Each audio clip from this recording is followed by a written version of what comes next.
Katie Berry at 6:09 with Charlie and Paigey for breakfast. Well, Charlie, here's a big one. People have been talking about this forever, and one of the biggest news stories of any of our lifetimes I think we will ever see was September 11, 2001, and the horrible attacks on New York City and Washington as well.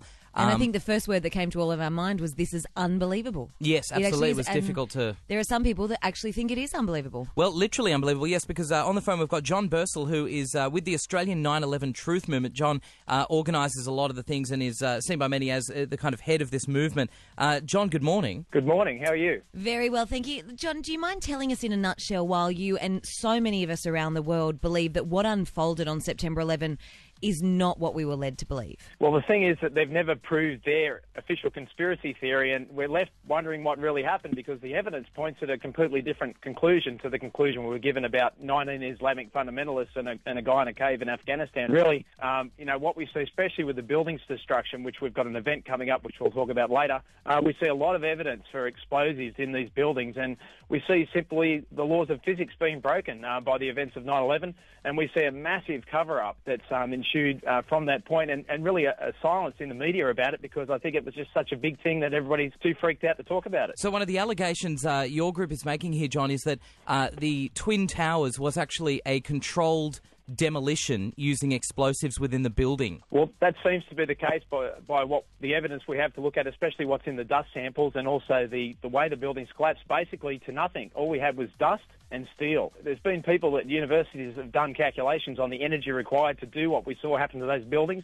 It's just physically impossible. And when we look in the dust, we find all the hallmarks of an explosive demolition. What do you think happened to the World Trade Center on September 11? Well, on the Twin Towers, obviously, we don't really know, and that's why we've been calling for a new investigation. What we find is evidence of a controlled demolition, but not in the standard way. But if we look at the Building 7, which was 100 metres from the Twin Towers, obviously that fell down exactly like a controlled demolition. That's what everybody's said that's seen it, from that sort of industry, the demolition industry. And obviously we have 1,212 architects and engineers, including many structural engineers, that, will put their job and their professional credibility on the line to state categorically that Building 7, the third tower, 47 stories tall, fell at free fall speed, absolute free fall speed, as if you dropped a steel ball from the roof down to fire alone, because obviously no plane hit the third tower. John, Osama bin Laden did claim responsibility for the attacks afterwards. You're saying it wasn't Osama bin Laden and it wasn't the 19 Islamic fundamentalists they've led us to believe on the day.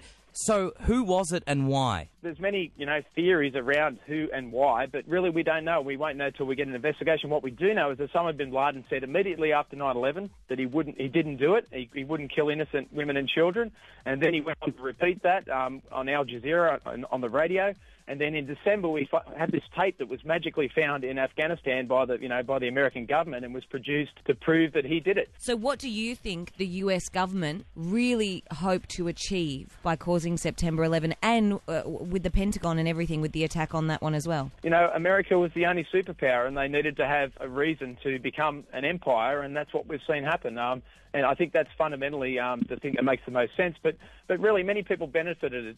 People like Dick Cheney, his company was Halliburton, and that company's probably made the most financial gain out of the events of 9/11 and rebuilding Iraq and all the other work they've done with the oil and gas. They wanted a new Pearl Harbor to basically get their plans off the ground, and that's what and Bush actually called 9/11 a new Pearl Harbor. But these are really serious allegations, John. There, so you and the organisation believe there are people within America who are willing to kill thousands of their own citizens for personal gain.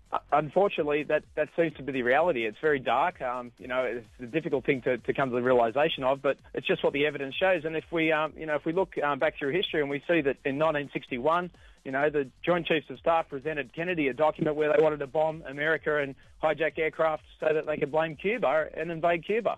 And Kennedy said no, and we know what happened to Kennedy. So is it fair to say the 9/11 Truth Movement, you don't have an answer for everything and you guys don't know exactly what happened, but your argument is there hasn't been enough investigation into all of this, and you're wondering why there hasn't been? There has not been an investigation at all. The vast majority of questions that were thought out over years by the family members, the victims, the first responders that wanted to be asked at the commission were never answered. And Bush met in a closed room at the back of the commission with no record taken, with Cheney holding his hand. Hey, come on, what's going on? Well, no matter what you think about it, and I know everyone listening right now will have opinions varying from completely agreeing with you, John, and I'm sure we've got people who think you're completely nuts as well, but whatever your point of view on it, there is no doubting that this is fascinating. I think even if you completely disagree with John, this is all really interesting. So there is an event in Sydney next month being held by the Australian 9/11 Truth Movement. If you want to check it out and see more info, 911oz.com is the website to have a look. John, thanks so much for your time. Thank you very much for the time, and I just wish we get to the bottom of this. John Bursill there, appreciate it, buddy. Yeah, I love a